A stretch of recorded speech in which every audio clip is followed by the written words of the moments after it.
You made the move. Or maybe you're about to.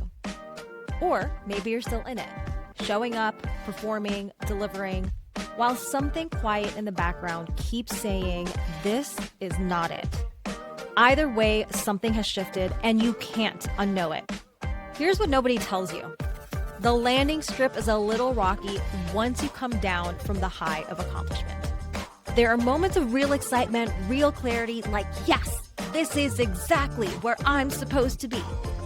And then night comes, and the anxiety rolls in, the what ifs, the what am I actually doing?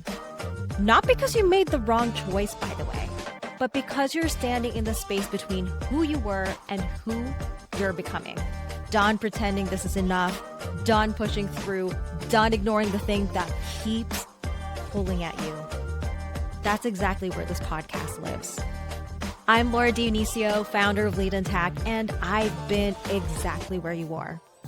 The corporate success that stopped feeling like success, the leap that was equal parts terrifying and necessary, the messy, non-linear process of building something that actually fits and learning to trust yourself through all of it.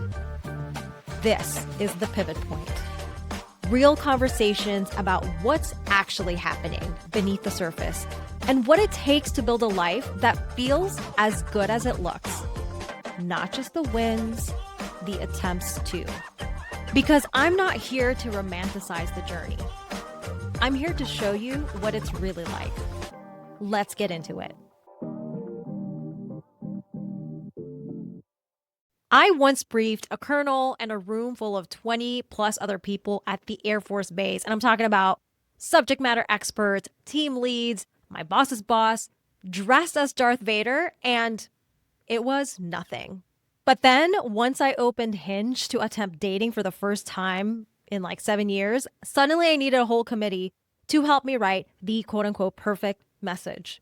Have you ever experienced that where you feel so confident in one area in your life but feel completely incompetent in another? Samesies. And here's the thing. Why is this important? Because I realize both in how I spoke to myself and also in conversations with friends that we often tend to compartmentalize confidence as if confidence doesn't belong within us inherently, or maybe not inherently, but like as part of your root system. And what ends up happening is if you have a belief in your mind that, of course, I'm confident in this area and not in the other, it's going to keep you stuck. And it's going to make the process so much harder for whatever it is that you're looking to do. So I'll give an example. I am currently working on something that I believe is a game changer for entrepreneurs, especially those who are looking to scale. Because what I've learned is when I study other existing systems out there for entrepreneurs, other frameworks, architecture, that kind of thing, I realized that there was something missing. And that is there's always a prescription of this is the best way to do things. This is the best way to set up your team, your meetings, your communication cadence, that kind of thing. But there isn't really a discussion on, okay, but how do you best work? What's a cadence that works best for you? What are your business goals? What are your life goals? And so when I lean into this, I'm super excited. I'm like, yes, this is going to be amazing. It is like the culmination of all of my skills together, the engineering part, the Agile Scrum Master part, the life coach, leadership, career coach, Laura. And then when I get in my head about it, I'm like, but who am I? I've never done it specifically like this before, created a framework on my own. Who am I?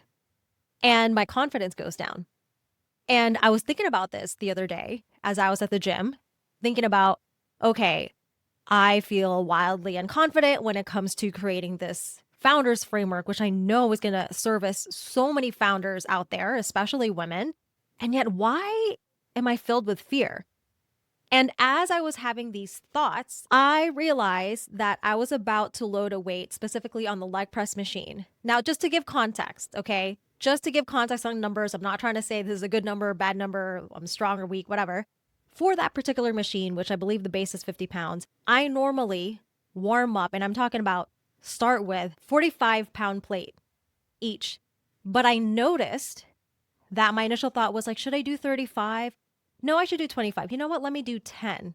I noticed that my fear from my business permeated the sanctity that was my gym time. And here's the thing, I have been an avid gym goer for 16 years now. Okay. Started with CrossFit, then did CrossFit and Olympic weightlifting, then now Olympic weightlifting. And I didn't like that. I'm very serious when it comes to my gains. Okay. And so when I noticed that my fear was preventing me from making gains, I was just like, I am not letting fear permeate my gym time. And as I was getting rid of the 10-pound plate in my hand and going for the 45, I realized, wait a minute, if my fear can permeate this area of my life, then that means my confidence in the gym should also be able to permeate other areas of my life. And so that's what I did. Literally, I just told myself, all right, I'm going to act confidently in the gym the way I know how to, which is basically because what I had realized what I was doing is kind of like taking my time, starting at a much lower weight, etc. So I just approached my gym time the way I normally did. And guess what? I had a conversation later that day where I was talking about Founders Framework, the framework that I'm creating. It was the first time I didn't have any fear talking about it. So imagine that. So today we're going to talk about it. I'm going to go through 5 steps in how to cross-pollinate your confidence in different areas of your life. Step number 1, name the belief or frustration.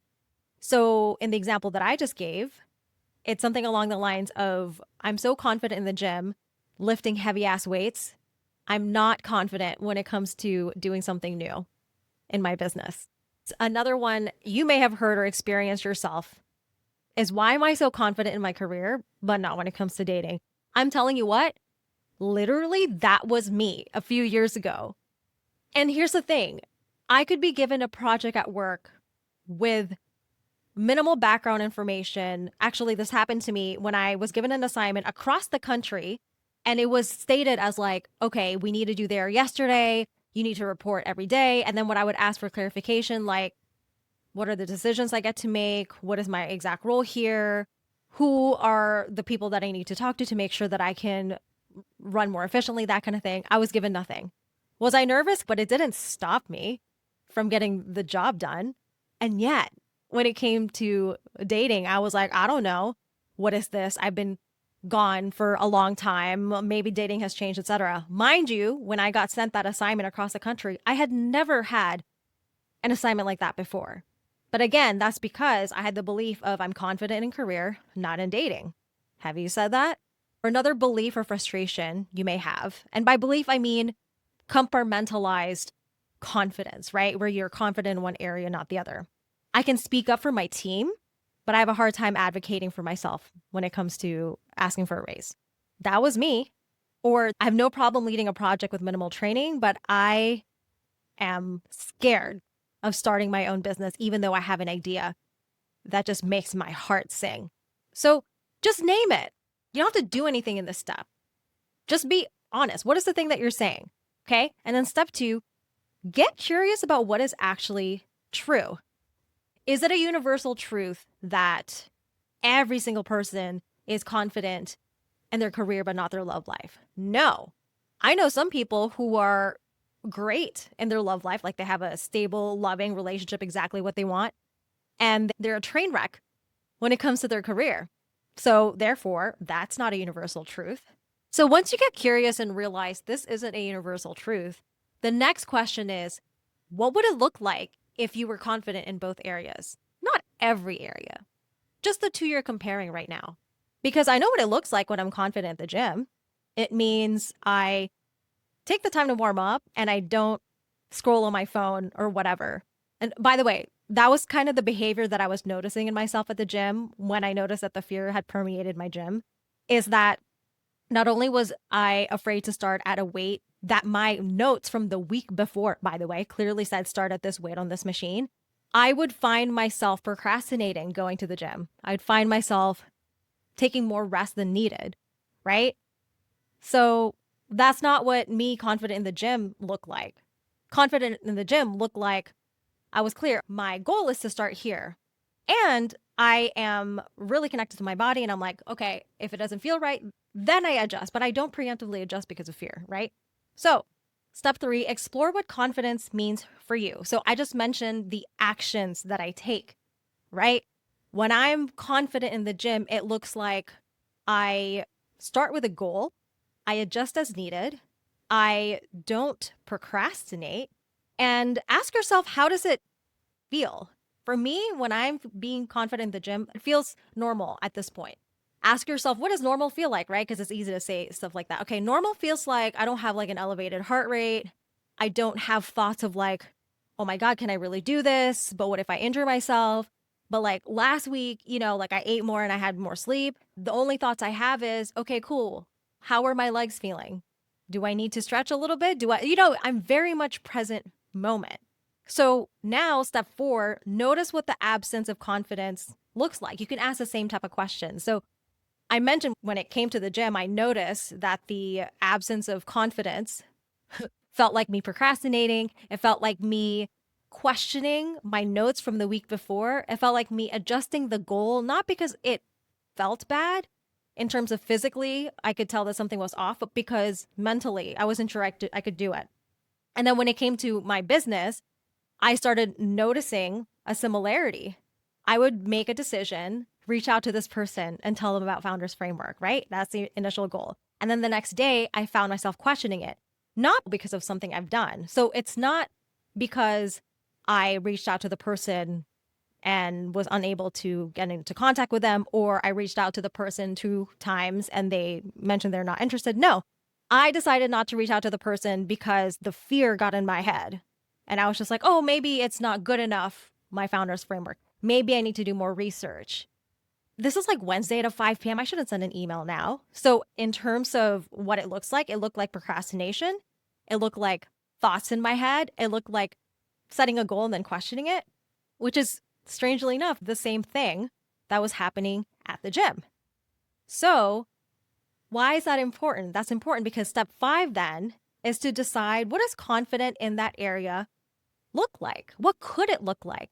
So I mentioned with the gym example, it felt normal, which basically neutral, right? Like I was breathing well. I would set a goal and then try the goal and I would adjust accordingly. Again, this is like confidence in the gym.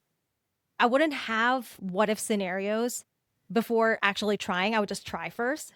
So taking what I know confidence looks like at the gym and applying it to what could it look like in business, it's actually the same thing. I would set a goal and just go for it and then adjust from there. I wouldn't adjust my goal without first trying it. I wouldn't procrastinate. Confidence looks like making a decision and then acting immediately. It looks like making adjustments as needed as a result of me taking action on it, not as a result of any fear-related thoughts. Confidence in business looks like not making room for questioning myself and just going for it.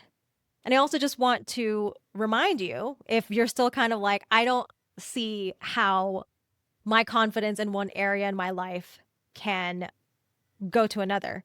Like the example that I gave, and maybe you don't relate to that. Can you think of a time where you were having a bad day? What started the bad day? It was probably one single bad moment, right? Maybe in the morning you were making your coffee and when you went to pour it, you spilled all over your hand in the countertop. You're like, oh shit. It burns. Now I got to change my clothes. And it could have stopped just at that moment, but you already had it in your head. Oh, this is, I don't know, an omen that it's a bad day. You probably are not consciously thinking that. And then what happens? You change your clothes and then you trip on something and you tear it and then you have to fix it. Or you manage to make another pot of coffee. You put it in your to-go coffee mug. You're driving in your car. And then as you take a sip, it spills over your clothes again. You're like, this fucking day, you know? And then you get to work and you notice that in your inbox, your boss is like, you need to see me as soon as you come in the office. And you're just like, oh, this day sucks. What happened there? What happened was that one moment when you spilled your coffee set the tone. Or to put it bluntly, because that's what I'm here for, you allowed it to set the tone.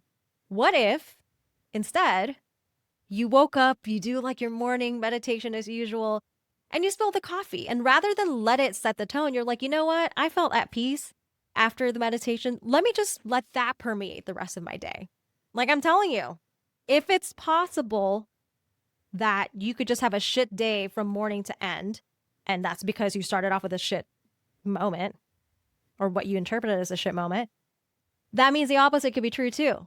Like you can pick a moment, like a feeling, and decide that that's going to permeate in other areas of your life throughout your day. But anyway, I hope this has been helpful.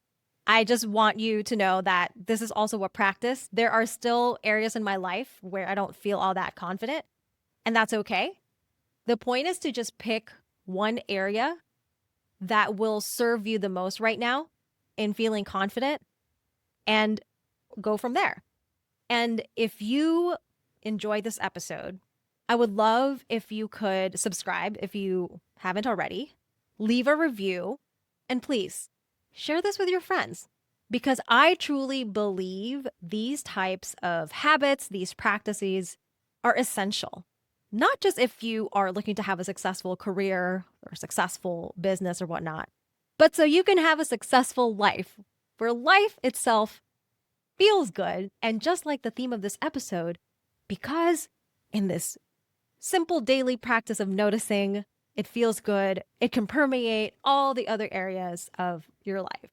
Thank you so much for being here. And with that, I will catch you in the next episode. Bye for now. If this episode hits something in you, good. That's not an accident.